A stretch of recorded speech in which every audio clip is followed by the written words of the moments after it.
கோபால கோபால கோகுல நந்தன கோபால நந்தகுமார நவனித சோர பிருந்தாவனச்சர கோபால கோபால கோபால கோகுல நந்தன கோபால.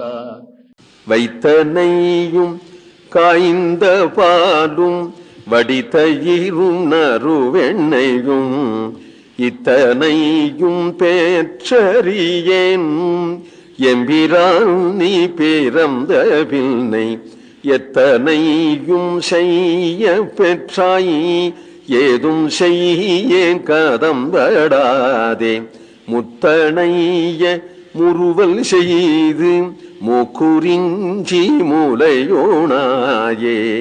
வைத்தனையும் நம்ம ஆத்துல எவ்வளவு பால் கறக்கும், நிறைய பால் காய்ச்சி காய்ச்சி வைப்பேன், வரவா போற வாழ்க்கெல்லாம் கொடுப்பேன்.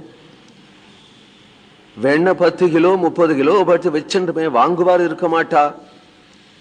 வடி தயிர் நல்ல கட்டி தயிரா சட்டி சட்டியா வச்சிருப்பேன், நெய்யோ நிறைய வச்சிருப்பேன். உன்னை பெற்ற பிறகு ஒன்னாவது இல்லப்பா, இத்தனையும் பெற்றறியேன்.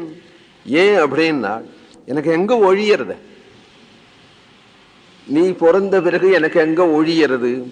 எம்பிரான் நீ பிறந்த பின்னை, நீதான் எப்பொழுதும் இடுப்பை விட்டு இறங்க மாட்டேங்கிற, எப்ப பார்த்தாலும் கத்துற, எப்ப பார்த்தாலும் விஷமம் பண்ற, உன்னோட அள்ள கொடுக்கறதா எனக்கு சரியா இருக்கு.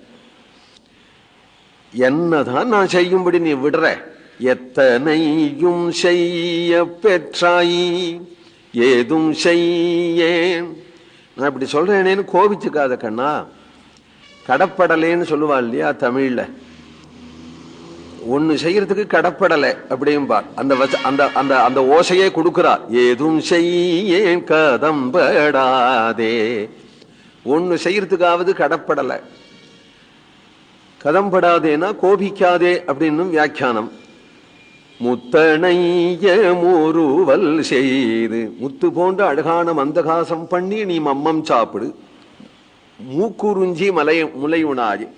குழந்தைகளுக்கு ஜலதோஷம் வந்துட்டு தானா, அதுக்கு வாயால் தானே மூச்சு விட்டுன்னு இருக்கோம். குழந்தைகளுக்கு ஜலதோஷம் வந்துட்டு தானா, அது தண்ணிய பானம் பண்ணும்பொழுது வாயை மூடினுடுறதா வாயை அடைச்சாயிடுறதா? அப்புறம் வாயை அடைச்சாயிடுச்சுன்னா அந்த காத்து அப்புறம் மூக்கால தானே வந்தாங்கன்னு மூக்கு அடைச்சுட்டு இருக்கு ஜலதோஷம். அப்போ அந்த மூக்கில் காத்த விட வாயில ஃபுல்லா பால் இருக்கிறதுனாலே மூக்கால காத்து விட அப்போ மூக்கில் ஒரு கொப்பளம் மாதிரி வருமா, கொப்பளம் மாதிரி வருமா. அதை உறிஞ்சி என்னென்னலாம் பார்க்கிறார் பெரியாழ்வார். கண்ணன் விஷயமா என்னென்னலாம் பார்க்க, அதுக்கு போட்டி வியாக்கியானம். அப்படி கொப்பளமாக சளி வந்ததுன்னா அது அம்மாவனுடைய மாறுபலியே தீத்திக்குமா, அது அப்படி தீத்திக்கும்னு வியாக்கியானம் பண்றார். மூக்குறிஞ்சி மூலையோனாயே. கோவிந்தநாம சங்கீர்த்தனம்.